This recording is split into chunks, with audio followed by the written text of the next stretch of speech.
Welcome video design students. In this video we're going to begin a new project where we will use professionally shot raw footage to assemble a commercial for JPop's popsicles. And in this video we're going to cover setting up the initial project. So let's get started. Before we set up a new project, we need to create a project folder, and we need to obtain all the raw footage from your teacher and extract it into your project folder. So to do that, open up your Documents folder and find your Documents folder, and then create a new folder in it and name it something appropriate like JPop project. As you can see, I've already done that here in my Documents folder, and you can see that I've extracted the Scenes folder, the Paperwork folder, the Music folder, the Graphics folder, and the Completed Cut folder. You do not need the Edit Stock Credit logo or the Paperwork folder unless you just really want to look at them. And once you create your Premiere Pro project, it will be in your Documents folder, as well as the Adobe autosaves and the captured audio from your project will be all in the same folder. So once you've done that, then you can open up Premiere Pro and create a new project.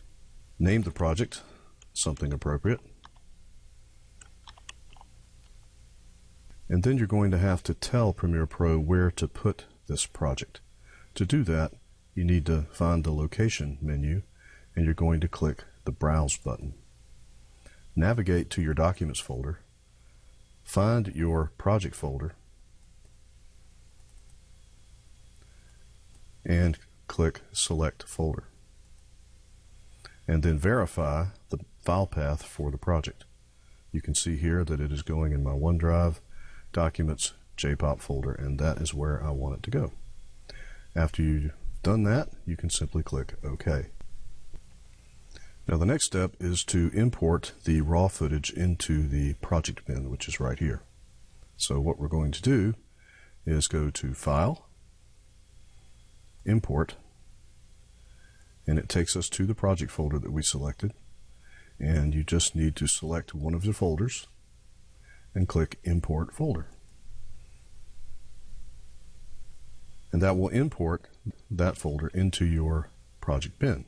Now, in order to avoid importing the next folder inside this folder, you need to click in an empty space to deselect that folder before importing the next folder. Then go to File, Import, and you also need to back out a level, because when we select a folder to import, it takes us into that folder. So we're going to back out a level. We can either do that by clicking the breadcrumbs here at the top, like this, or we can click the Up to Level button here. Select the next folder, the Music folder, and click Import Folder. And repeat the process. Remember to deselect each folder and go up a level each time before you import the next folder.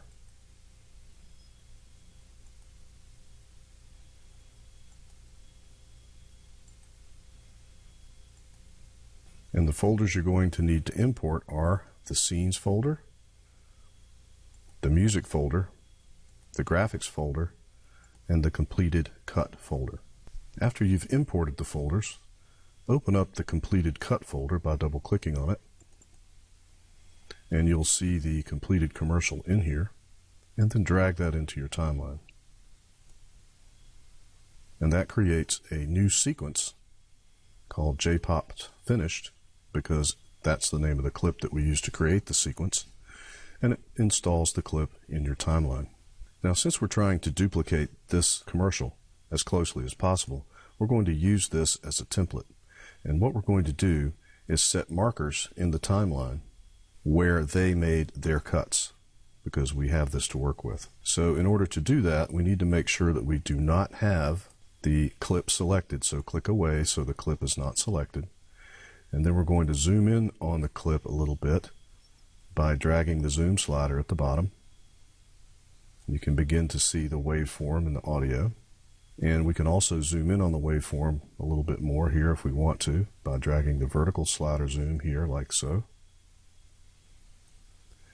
And then we're going to begin to play the commercial and find the cuts.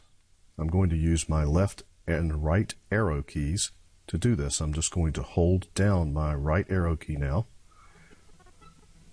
to find the first cut, and then I'm going to use my left arrow key to get exactly on that cut, and then I'm going to make sure that I don't have my clip selected by clicking in the empty place in the timeline, and I'm going to push M on my keyboard, and I've now created a marker.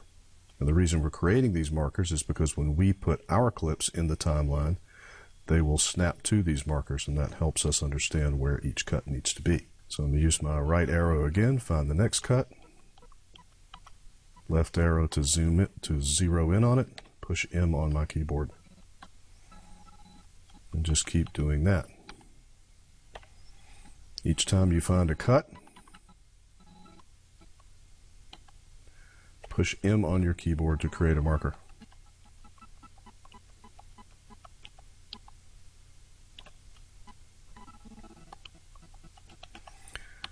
And just continue to repeat the process.